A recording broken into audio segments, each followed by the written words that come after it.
Welcome back to Quintessence Virtual Retreat, Spiritual Journey. I am so pleased to be joined today with Dr. Pepper Hernandez.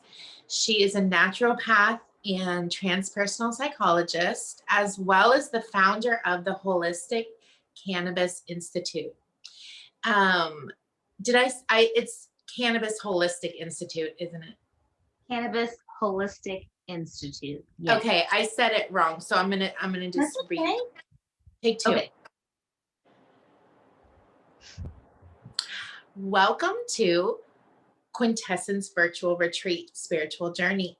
I am so pleased to be joined here with Dr. Pepper Hernandez. She is a naturopath and transpersonal psychologist, as well as the founder of Cannabis Holistic Institute. I just want to thank you for joining our discussion in how, really seeing your life from the perspective as a spiritual journey can be a way that we uplift our lives through kind of seeing our lives as more of an unfolding mystery than a predetermined, series of events. And I would love to just open up this space together with some breathing. Breathe it in and breathe it out. Yes, love that. Okay.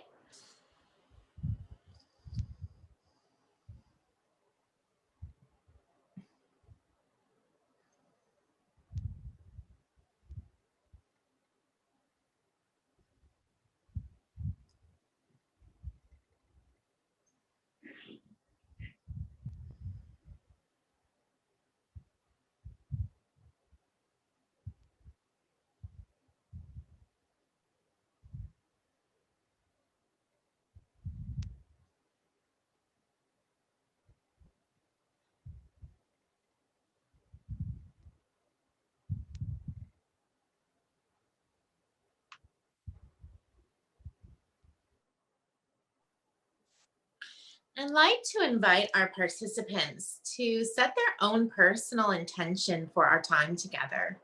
This way, you're able to really, pay attention to the nuggets of wisdom that really apply to your own life and where you're at, and make this conversation really more personal and relevant.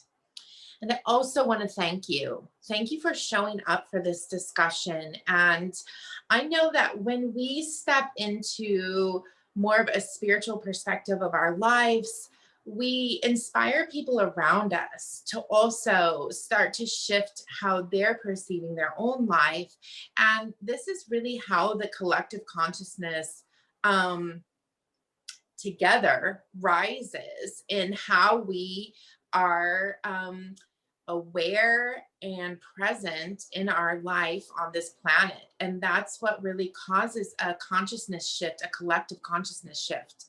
And so with that, Dr. Pepper Hernandez, would you share with us a bit about your work, please? Hi, sweet Maggie. I just want to thank you so much for having me here today. And for everyone who's watching this, I hope to inspire you just a little bit with either my story or something that you and I collaboratively come up with in our fluid organic conversation that we're about to have. So my story is an interesting one, much like every other human being. We're all spiritual beings of the same thread in different physical bodies. And sometimes we forget what we were prior, and some of us come in completely awake, and that can be difficult and uncomfortable. If we're talking about just my spiritual journey, I have really interconnected that with my practice. And I think that has really kind of created all of these types of jobs and educational outlets and things that I have been doing. And that's the spearhead of all of it, every bit of it, everything that I do. So I am, a naturopath and a holistic health practitioner. I'm board certified. I have created the Cannabis Holistic Institute, which certifies students who want to be cannabis consultants, which today's a big day. There's a whole bunch of states that just went legal, side note. And then on top of that, we also educate people to become holistic health practitioners. And that's more of a mind, body, spirit kind of type of medicine. And alternative medicine, I think, is such an old phrase. It's more of natural medicine, integrated medicine. It's our ancient medicine, ancient wisdom. I think we should be using those phrases. And so that's what I do in the world sphere of, how I'm moving through life. But the core piece is spirituality and being in tuned and staying in tuned and helping others to tune in to their highest self as well. That's what all this is about. Yeah. And what does that mean for you to tune into your highest self? Like, what does this mean when you hear spiritual journey? What does that conjure up for you? It's different all the time. If you would have asked me that 5 years ago, I would have said it really has to do with your chakras and your energy fields and your spheres. If you would have asked me 10 years ago, I would have said eating healthy and living on the highest vibe. Those are all correct, but they have evolved for me. And so now, not only is it those things, but it's also deep, deep meditation and self-care rituals. So I have just evolved the concept of spirituality, tuning in, getting aligned. That just keeps evolving for me. So if you ask that question to me in 2 years from now or 5 years from now, I'll have even more to share on that topic. But when we talk about spiritual alignment, it really is about aligning to our highest self, the best version of ourselves possible, the kindest, caring, empathetic.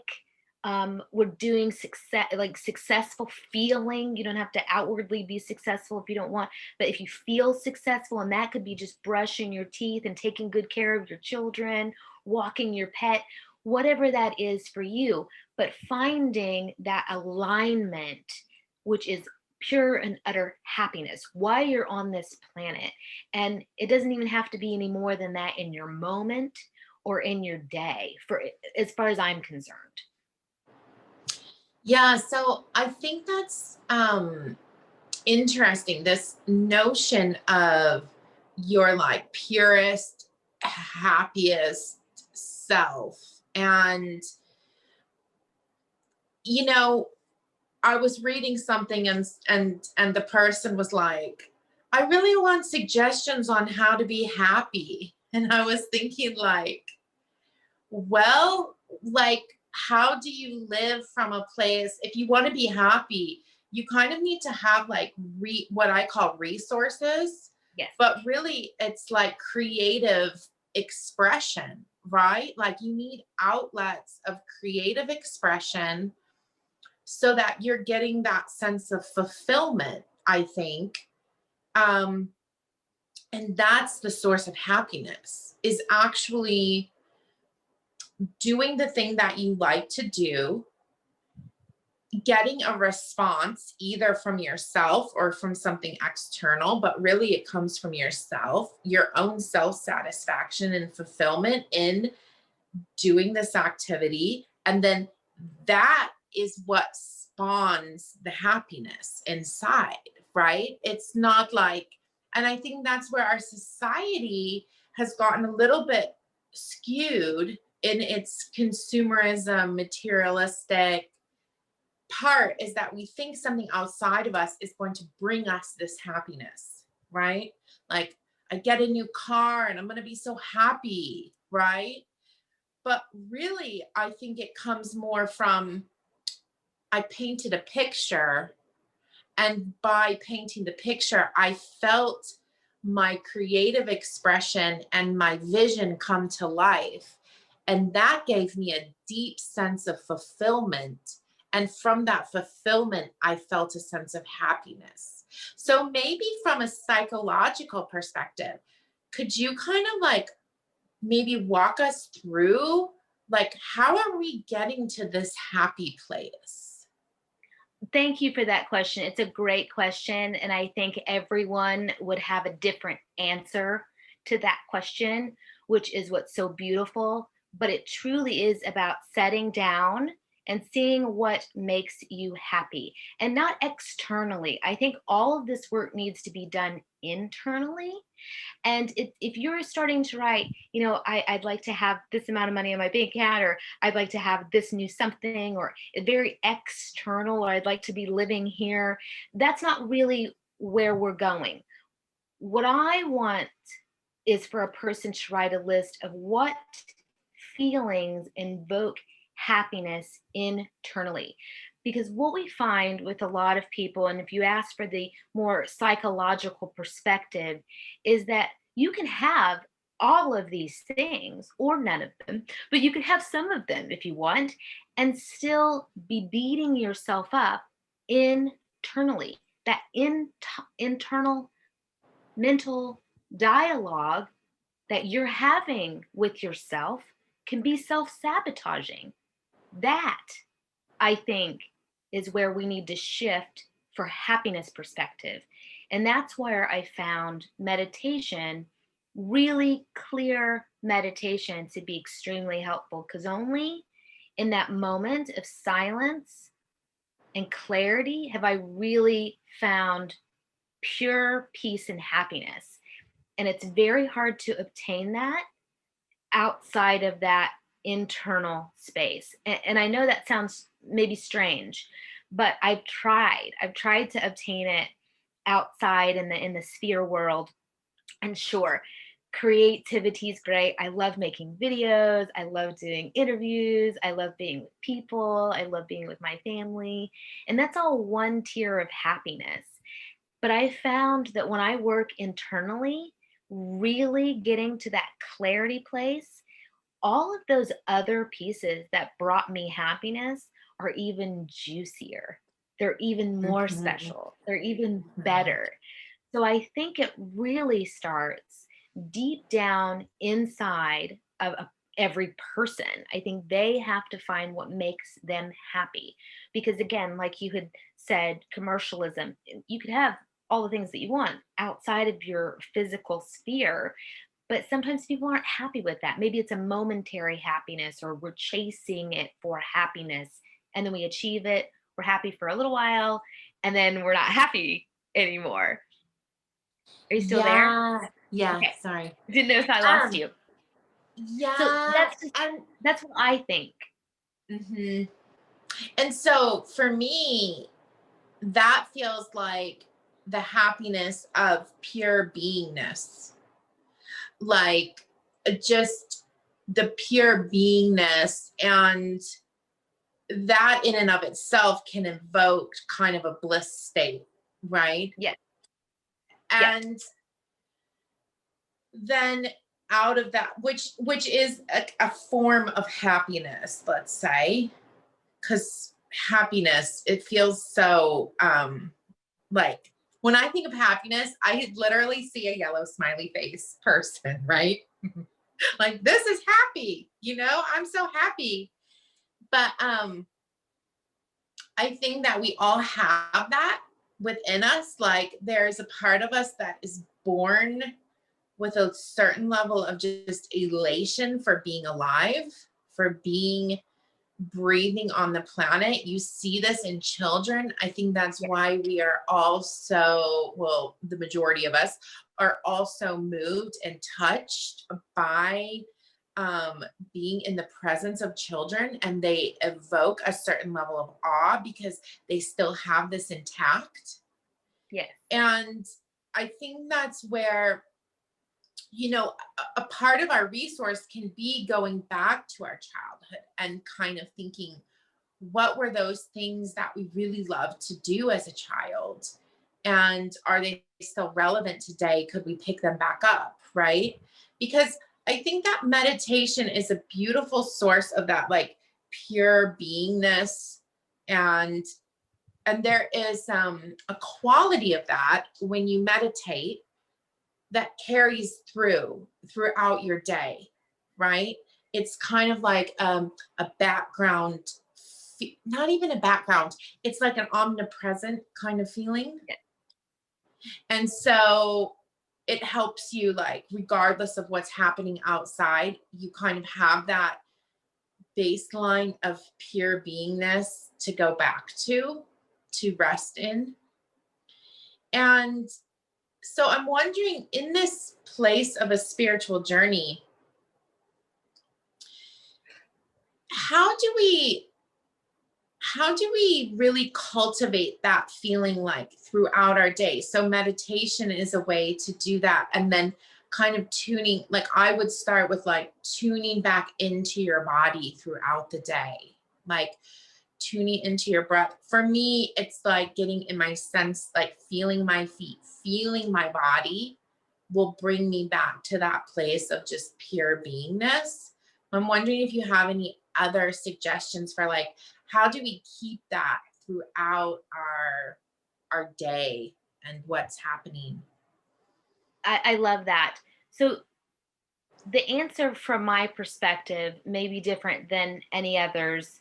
And some people may share this with me, but I really, with all of the work that I've done thus far, I really believe spirituality, peace, and happiness are all in alignment with one another. And the way I have been able to try to maintain it, and you've hit on so many really juicy nuggets for me to talk about, but the base thing is, if that childlike innocence, so close to spirit, we see young people all the time just have that, just whatever that is, we want that, it's that little vibration, that healthy goodness. What I see as a transpersonal counselor and a naturopathic doctor is that people are going through their process, through their life, creating discomfort or acquiring issues or ailments. And that's a whole nother thing that we can talk about, because that's very much spiritually related, karma and going through your own things depending on what your religious philosophy is.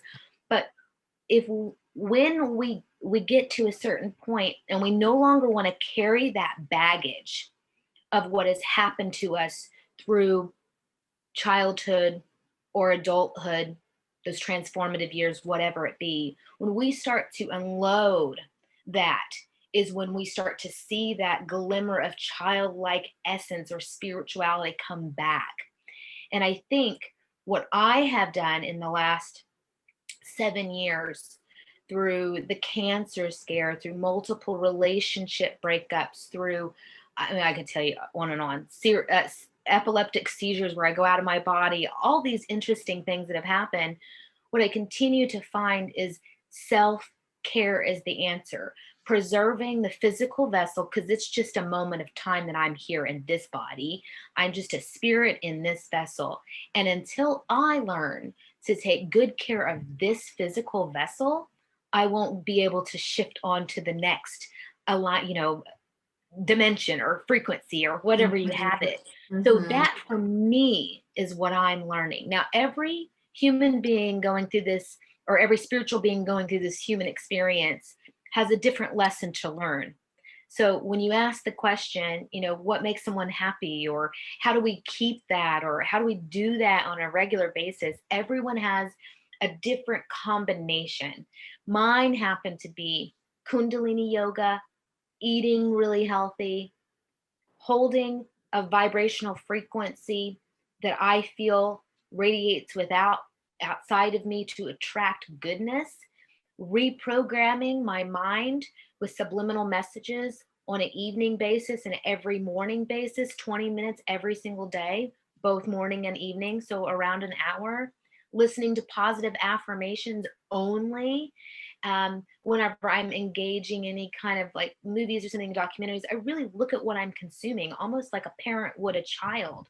I'm really looking at the foods I'm consuming, the consciousness I'm consuming, the television I'm consuming, but also, more importantly than that, the relationships that are present in my life, and setting up really healthy boundaries. around that kind of thing, because that kind of communication could also, not be as spiritually aligned as we want. So when we start putting all of our pieces together, when we find what makes us quantumly aligned, as I say, then all we have to do is continue to keep it in alignment. And if it's in alignment, then we'll attract those goodness, those positive things, those new experiences, these healthy kind of things like you're doing right now for all of these people that are listening. Like, we'll continue to attract that. So another, we could spin off into law of attraction stuff, but it really is about deep self-care. And that's not a selfish thing. We are only temporarily in these physical vessels. We need to take care of them, just like we take care of our cars, our homes, our clothes, whatever it be. Yeah. And I'm thinking of like how much that alters the way we see reality, right? Like if we're taking care of self-care and we have sleep and we're getting fresh air and we're getting sunlight, right? Like those are very basic things in naturopathy, but they're things that we don't necessarily always think about, right? Like we're not always thinking like, well, I'm feeling really like foggy headed and sluggish. Maybe I need to go outside and get some fresh air. Okay, so here's a little funny secret. In my teen years, when I was like 15, I started smoking on the weekends, right?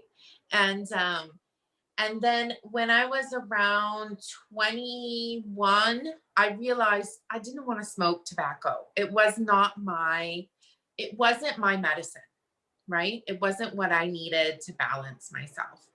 And I'm not against tobacco for everyone. I do think for certain people, it actually is their medicine in certain quantities. I think it's just the consciousness, like everything we do, it's the consciousness that we bring to it, right? So if we're Yes. smoking tobacco in a very sacred way, in a very, right? And I'm not like being a proponent of tobacco. I'm just saying like in and of itself, it's not a problem. It's how we do it, right? It's the consciousness that we do it with and the reason we're doing it, right? So I decide that tobacco is not my thing. And I start so instead of being like, I'm going to quit, I just start saying, I'm going to get very conscious about when I'm smoking tobacco and always every time check in with my body. Do I really want to smoke tobacco or am I just doing it out of like a habit, like an impulse, right? An unconscious impulse. And so that's how I quit smoking. And when I was down to smoking, so I would even do it where I would smoke just like part of a cigarette, right? And when I was down to smoking like one cigarette a week, right? At my height, when I was like 17, I was literally smoking like a pack of cigarettes a day because I had severe anxiety. So like I was like a real smoker at that point, right? But when I did this and I realized I was smoking because I wanted to go outside and get fresh air. It was the breath. It was the breath. It was the breath that I was craving. It was the conscious breath and the holding of the inhalation and the conscious exhalation. And it was also like an excuse to just go outside. And sometimes, I don't mean to interrupt you, but that's Please. a great point. I have a lot of people ask me about that. And sometimes it's just about taking a break. Yes. That's it. Yes. And so I'm bringing this up because it's around getting aware of how we're living our life. And so now, like if I'm in a group of people and I'm feeling like, like if I'm at a function or something, or someone's house or something, where normally it would be like, oh, I'm going to go outside and have a cigarette, right? Now in society, that's not, so acceptable. But, at 20 years ago it was a different scene, right? And so then I had to give myself permission, like, no, I'm just going to go outside and get some fresh air. And Yeah. so I'm bringing this up as like a way that sometimes we mask our true desires in something that we think is like societally acceptable or these ways in which we masked our true desire, which was just to go get some fresh air outside. And so I think part of the spiritual journey in the self-care is allowing our uniqueness and our own needs to be a priority, like, Oh, and to be absolutely. okay, and to not need other people to understand and validate who we are, but to just be like, hey, I need some fresh air and sunshine right now, and I am going to give myself fresh air and sunshine, even though that might not be someone else's value system. Right. And so it's really so much of our spiritual journey is claiming our own needs. And that's what I really hear when you're talking about self-care. It's like also another big one for people can be food, because food is such a social thing, right? And I'm thinking of recently we were celebrating Halloween and I went to a friend's house and we were going to have pizza, and like pizza kind of works for me. But if I'm going to eat pizza, I know I need to have like one piece of pizza and a head of cauliflower and a salad. I need a salad and some cauliflower, and that's most of my meal. And then I can have a piece of pizza and it won't throw me off. But if I just go eat 3 pieces of pizza, I'm not going to feel good. It's going to mess with my digestion and it's not going to be good for me. And so I was like, okay, I'm going to go a step further. So I had said, well, I'll bring a salad, right? And then I realized it got cold outside that day. And I'm very like tuned into my digestion. And I was kind of like, if I just have pizza and a salad, it's going to be too cold. It's too much yin cold food for me. So I like text her back and I'm like, hey, I'm going to bring, do you have a basket to steam some vegetables? I'd like to bring a salad and bring some cauliflower and broccoli to steam. So I'm mentioning this because there was a time when I would have felt weird about like, I'm too needy. I'm too needy that now I said I was going to bring a salad. No, this is so freaking minor, Pepper, right? It's so freaking minor, but it's like, I said I was going to bring a salad and, and I'm now adding to it that I need some warm cooked vegetables for my digestion to be good. And I'm worthy of that. Like, I'm going to bring it, but I'm worthy of figuring out how we're going to cook it and how we're going to take care of my need to have these vegetables. And so I'm bringing that up because I think that, again, it's such an important part of our spiritual journey. I love that you shared that story, because what comes to mind for me is, I've also gone through situations in that way. I was a vegetarian at 13, so I had to really push my way through in a very ranch style life, whenever I was growing up in my formative years. But how I look at it now is that not only was it just about that, about telling the person what we needed to bring, and then also going through our own inner dialogue. That's the juice. That's where it's really at. It has nothing to do with the cauliflower or the broccoli or feeling bad about eating a piece of pizza. It's the way we talk to ourselves about the situations that we go through. And that's where you find spirituality. That's where you can hear, right there is where you can hear pure source of God, or whatever you want to call that, yourself, whatever, and all of the other gunk that's not allowing yourself to vibe in the highest frequency. So when you were talking about, the cauliflower and the broccoli and feeling needy and all that stuff, right there, that's the juice. Right there, your inner dialogue. You have a moment right then to clean. I'd curse it out, but to clean that stuff up. You know what I mean? Yeah. To me, I love those moments. I love those moments when it happens, because I'm like, oh, yes, Pepper, like, it's time. Like, we got something to work on. I get really excited about that kind of stuff. But it's only because I know that's what's happening. So if we can just educate people in this little time that you and I have shared, that when things come up, that's the juice. That's good. Don't be Yes. upset with yourself. If catch yourself in the story and start deleting it and clearing it and realizing who gives a hell if I eat 2 pieces of pizza, unless you're gluten, intolerant or something like that, then I get it. But if it's just because you were always taught not to eat pizza, that's a whole other program. And it's just the universe showing you on a platter, like, look what we get to work on today.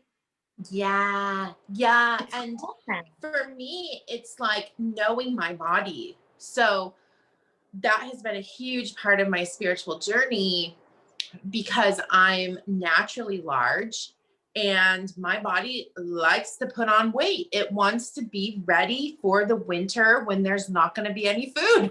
Everyone's you like know, that. I mean, Everyone's like that.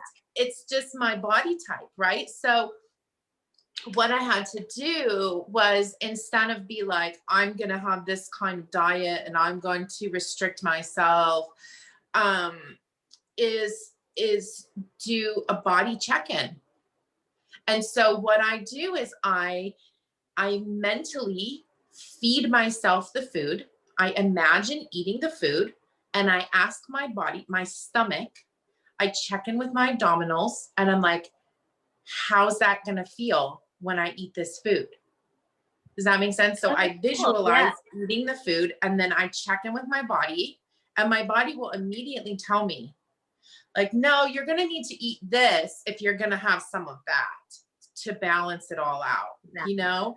That's awesome. Yeah. And that way I'm honoring my digestive system, not just my palate, right?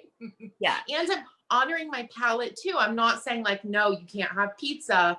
You know what I mean? Because then that feels, to do that for a lifetime is hard to sustain is the Oh, for reality, sure. I think, you know? Um, so I'm wondering, like, could you give us an example of like, I know we're on a spiritual experience, a spiritual journey is life, but like, how has kind of viewing life from the perspective of being on a spiritual journey kind of changed your perspective of life, if that makes sense? Or were you kind of born into an awareness that you were a spiritual being in this, born into a physical body? So there's a lot to unpack in that question because that's like several of questions. I can start with saying like being aware, like being born and being aware. I was very lucky to be born and be aware just enough, I think. And as I've gotten older, be aware a little bit more and a little bit more, as it should be. But when I was first born and moving around, like I just remember being very young and being like, this is my last lifetime. This is it. I'm going to learn everything I Mm, need to learn. And like, what is that? We know what that yeah, means. And a yeah. child now saying that is not that big of a deal because we have rainbows and crystal children and star seeds, and so we don't mind. But in the 70s, that was a weird statement, and Yeah. my parents were a little they were a little hippie-esque, but not to the point where they were like, enjoying every day, and I was just like this hippie child running around.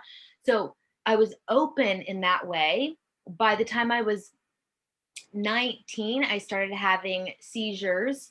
And in my culture, Navajo, Apache, Cheyenne, Arapaho, Cherokee, um, that is a sign of a spiritual being of sorts. Mhm, mhm, Just historically, it wasn't mhm. really fostered by my family that much, even though my father's really into Santeria. My mother was super Presbyterian. So I think in another generation or another type of living situation, it would have been much different for me. But Mhm. it was just treated as a natural allopathic disorder. And so, but with those seizures, with that removing myself out of my body, I recognized it as a cleansing mechanism, really. Like when my physical Oh, vessel gets too stressed. It's holding on to too much from other people or for situations. I just leave. I'm like, I'm out. Like it's just one of those kind of things. Yeah. So I have just evolved over time to kind of understand I'm a spirit in this vessel. I'm going to treat this vessel as good as I possibly can. I knew at a very young age I wanted to be a vegetarian, even in the heart of America, super red state, Oklahoma, meat eating cattle kind of stuff.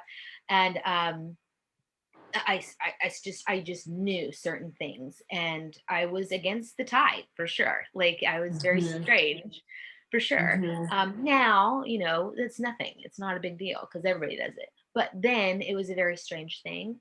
And so moving forward into now and into the things that I do now, um, just spirituality is just it's so much different. And I'm glad that I had those fundamental backgrounds. And I'm glad that my father was into the type of Catholic Santeria type things because it helped me out in the last handful of years. So when we talk about spirituality, we think about spirituality, a lot of people think about the ESP, the sensory perception type of things. And so in the last 10 years or more, as I was expanding and seeing and feeling and, all of those kind of things being in the spirituality realm, it helped me out a lot. And I'm glad that I didn't come into this reality, seeing, hearing, feeling like that in a spiritual ESP way. I'm glad it happened later. But that's a lot of information. That's probably a whole nother show. No, this is so beautiful because it's another layer of a spiritual journey, right? We had kind of in previous conversations talked about, dream work as a form of spiritual journey and things like this, but you're having like basically a full out of body experience that your body, your physiology is just inducing and is kind of creating its own spiritual journey of a sense. And Absolutely. a bit of my understanding from just my own research of shamanism and Joan Halifax and that kind of sphere is that sometimes the shamans would have seizures and then they would go and they would kind of get a different perspective on reality from going to these different dimensions. And I'm wondering, like, do you think that this has helped you to get guidance in terms of like knowing how to care for yourself in a Oh, deeper way? absolutely. Absolutely. Because I'm 43-ish by now. As we're recording this, I'm about that age. And it started happening maybe like 25 years ago. So, of course, around that time frame, that's about the time frame where people, about 19, 21, you're wanting to go out and do these things. And when you're having seizures, that's not something that you can go do. I mean, I had a lovely life. I was able to balance that, had a lovely life. But I think with just the seizures, and then on top of that, all of the ailments that have kind of come in the last, as my later part of my life thus far, that have come, have just been a huge awareness of like, wake up, take good care of yourself, like take care of that body down there, like like do these things. And so I think ailments or discomforts or dis-ease are all your spirit being out of aligned, and it's just telling you to wake up and take care of yourself in whatever way, Yeah. whether it be mentally, physically, Yeah. spiritually, or emotionally. And that's And what.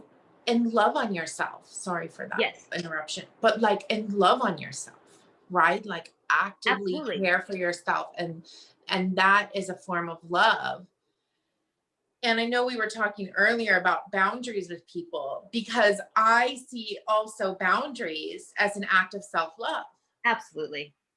Hmm. right? Like I love myself so much that I am going to advocate for myself that this kind of behavior is just not acceptable to me.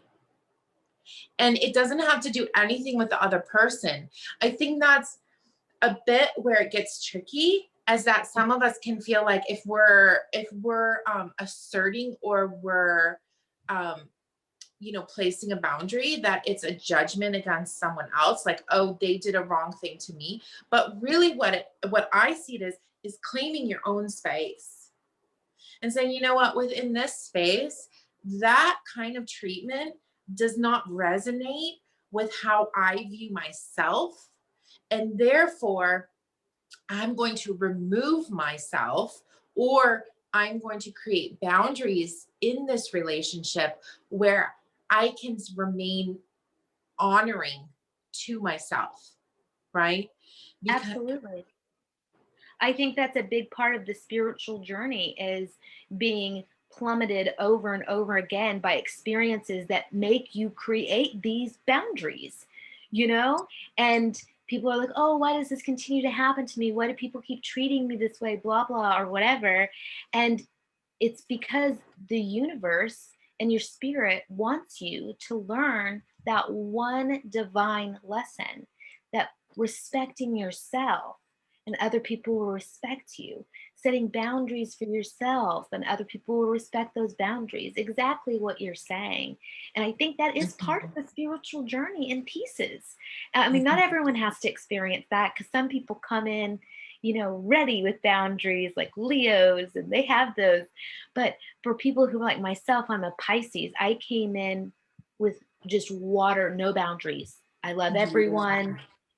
All people are good, no boundaries at all. And I really had to recognize what boundaries were and how to set them up without being rude to other people or blaming or victimizing yourself or whatever, all that tricky little sticky stuff. I yes. just had to learn that. And it's not easy and it takes some time, but that was my lesson as a spiritual being. Not all people have to learn that one, but when you Mhm. do, it can be quite uncomfortable or it can be very easy. So just find books, read about it, talk to other Yes. people who are also doing it in a conscious way. Non-violent communication is the best way to set up healthy boundaries and not feel bad that you did, no matter who that boundary's with. Yes. And again, I think, as for myself as a woman in this society, like claiming it's not physical space, although sometimes it is physical space, especially being a large woman, being okay with like being big, but it's also like your emotional space, right? Like, and your energetic space, and knowing like you get to have a sense of, I'm thinking of like criteria, but it's like you get to have relationships with people that feel good and healthy to you. And if they aren't, you get to set parameters that work for you and for each person. And that's our own responsibility to our own spirit and our own soul on this path. And so, just in like wrapping up this very insightful conversation. Yes. Oh, I just had a thought, and this is really for you and I to chat about later. But, you know, when you talk about having that space and getting it clear, that's all Kundalini yoga. Like, that's a philosophy. I love it, and that's what we do. But if you think about those ones who are the most spiritually evolved, right, or spiritually aligned, those are the monks, the meditators, those spiritual gurus that are true spiritual gurus, like living on their own for years at a time. Those people, I mean, they've mastered that, they've Mhm. mastered it, and it's beautiful. So if we can't get to that level as human beings, some of us, because we have children or we have work, we have real like lives that we've created, at least fast for a little while, whether that be fasting from electronics, whether that be fasting from a certain food, whether that be fasting for other human beings and just like being out in nature for 2 days or a 3 day hiatus. There are some religions and cultures and philosophies that choose 10 days, or, a month. Give yourself that time to clear. to really clear. And that'll set its own boundaries naturally. It really will. Yeah, because it's like filling up the space. It's kind of like if you're not filling up your own vessel, someone else will come in and do it for you. This is true. It's true. Thank you so much for this conversation, Dr. Pepper Hernandez. And just thank you for all of these like really practical, tangible, earthy um, ways to take care of our vessel on this spiritual journey. And I would love to just take a couple moments and breathe all of this juiciness into our body and send it out as a prayer.